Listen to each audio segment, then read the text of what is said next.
ఒక అడవిలోని అందమైన చెరువులో 3 చేపలు సంతోషంగా జీవించేవి. ఆ 3 చేపలు చాలా స్నేహితులు. కానీ వాటి స్వభావాలు వేర్వేరు. మొదటి చేప చాలా తెలివైనది. రెండో చేప కొంచెం తెలివి ఉన్నా ఆలస్యం చేసేది. మూడో చేప చాలా అలసత్వంగా ఉండేది. ఒకరోజు ఇద్దరు మత్స్యకారులు ఆ చెరువు దగ్గరకు వచ్చారు. వాళ్ళు మాట్లాడుకుంటూ, రేపు వచ్చి ఈ చెరువులోని చేపలన్నింటినీ పట్టుకుందాం అని అన్నారు. ఈ మాటలు విన్న మొదటి చేప వెంటనే ఆలోచించింది. ప్రమాదం ముందే తెలిసింది. ఇక్కడ ఉండకూడదు అని నిర్ణయించుకుంది. అదే రాత్రి నదిలోకి వెళ్లి తన ప్రాణాలను కాపాడుకుంది. రెండో చేప అనుకుంది, ఇంకా సమయం ఉంది. రేపు చూద్దాం అని. మూడో చేప నవ్వుతూ, ఏమి కాదు. మనకు ఎవరూ ఏం చేయలేరు అని అలసత్వంగా ఉండిపోయింది. మరుసటి రోజు మత్స్యకారులు వలలు వేశారు. మూడో చేప వలలో చిక్కుకుంది. రెండో చేప తెలివిగా చనిపోయినట్టు నటించి బయటపడింది.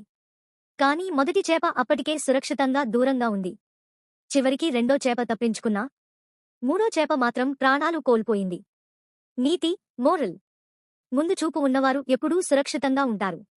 సమయం వచ్చినప్పుడు తెలివిగా ఆలోచించాలి. అలసత్వం ప్రమాదానికి కారణం.